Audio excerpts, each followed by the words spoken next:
How's it going, everybody? I'm Sam Lee, reading for writer Devin Rardin, and welcome to Gaming Instincts. Resident Evil Village's Lady Dimitrescu touts an alluring smirk, amplified by bright red lipstick.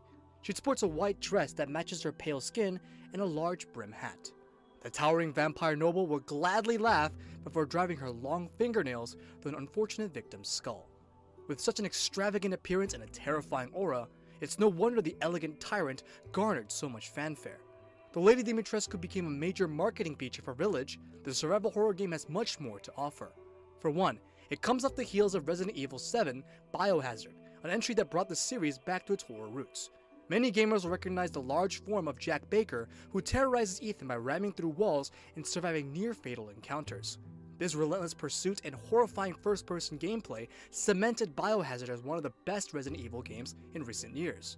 With that said, Village's intriguing setting and strong usage of audiovisual cues may be enough to surpass it.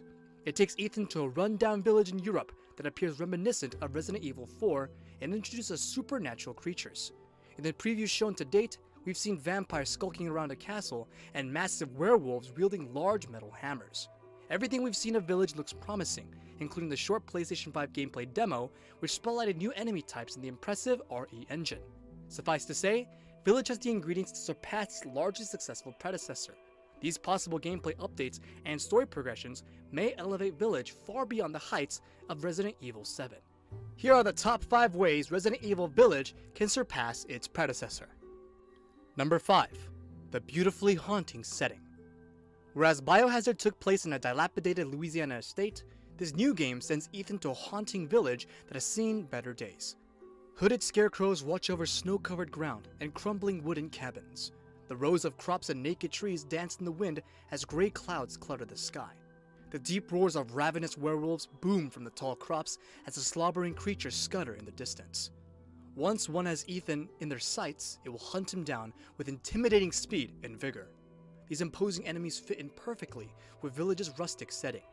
Then there's the matter of the large castle looming over the village, serving as a purposeful contrast to the rural terrain surrounding it. The castle's interior is notably resplendent, with gold-plated furniture, ornate chandeliers, and sprawling staircases. In typical Resident Evil fashion, various hidden passageways in a damp underground dungeon are hidden under the castle's roof. Both of these settings are more enticing than the limited Louisiana estate. They grant Resident Evil Village room to explore a wider range of environments spread across what might be one of the series' creepier settings. Number 4. Resident Evil 4 inspired concepts. Resident Evil fans may have surmised that Village is heavily inspired by Resident Evil 4. The franchise's fourth entry introduced the over-the-shoulder third-person shooting mechanic that now serves as a foundational part of modern game design. On top of that, it took the franchise in a more action-oriented direction while maintaining suspense and slow-building tension. In other words, Resident Evil 4 is without a doubt a good inspiration for a game that centers around a rural village and survival horror concepts. Notably, Village is bringing back the Tetris-influenced inventory system.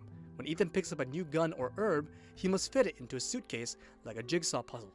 Fans will be pleased to know that this well-regarded inventory system will be returning after it was simplified for Biohazard. Furthermore, the Resident Evil 4-style merchant is back. The Duke is a boisterous man who sets up shop in helpful locations across the map. Here, players can sell and buy items, adding depth to the inventory management system. Besides being a nostalgic inclusion for Resident Evil 4 players, this should give players more opportunity to free up space or buy essential items. Number 3. Expand the escape rooms. In escape rooms, a group of friends uncover hidden keys through a series of convoluted puzzles. They demand precise communication and teamwork from participants, making it all the more satisfying to escape. Biohazard took this concept to a, dark extreme, when failure resulted not a pat in the back, but death by fire. In one scene, Lucas Baker, a member of the Biohazard's murderous Baker family, traps Ethan in a complicated party room. Ethan must escape by completing various tasks, such as revealing door codes, lighting a candle, and inserting the candle into an explosive birthday cake. The process was appropriately difficult and stressful without feeling unfair. The party room accomplished Resident Evil's goals of blending horror-inducing situations with well-designed puzzles. The escape room concept should be iterated upon for Village to create a compelling, nerve-wracking set piece. After all, it doesn't seem out of left field for Lady Dimitrescu to lock Ethan behind the cold steel bars of her underground dungeon. Number 2. The return of fan-favorite characters. Resident Evil has introduced players to numerous bulky men and adept women wielding grenade launchers. Though these characters have reappeared throughout the years and have their fans, Biohazard chose instead to divorce itself from Resident Evil's most famous faces. Ethan was a new character, as was his wife Mia, who was key to much of the plot's progression. As we'll discuss later, these characters weren't exactly the standouts of Biohazard. It's our hope that Chris Redfield, returning after a minor appearance in Biohazard, will lend charisma and energy to the rest of the cast. Based on the existing information, it appears Chris is being set up to serve as an interesting foil for Ethan. The trailers indicate that Chris will cause Ethan great anguish by murdering someone, now confirmed to be Mia, in front of him. Coupled with the implication that Chris is involved in the kidnapping of Ethan's daughter Rose, this points to an ongoing conflict between the pair. This interesting dynamic between the two characters would be all the more compelling if it also coincided with the return of the other series' mainstays. For instance, Chris showing up means that Jill Valentine might not be far behind.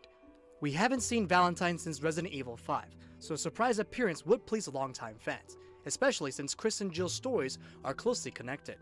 The return of these characters would connect Village to the wider universe while adding some much needed personality into the story.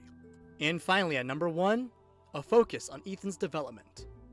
One downside of the first-person perspective is a lack of definition to the protagonist. In a third-person game, we get to see their facial expressions and analyze their movements. The idea is that including these details will endear players to the protagonist, a bond which is harder to create in a first-person view.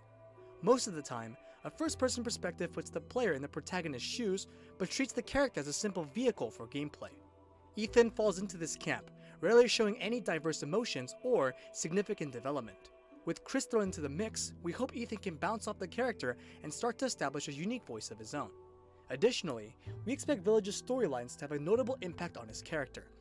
Besides Ethan's quest bringing him to the attention of Lady Dimitrescu, the most recent trailer ends with various characters chanting Ethan's name. This seems to suggest that the once lackluster character may be the plot's centerpiece, instead of a simple vessel for gameplay.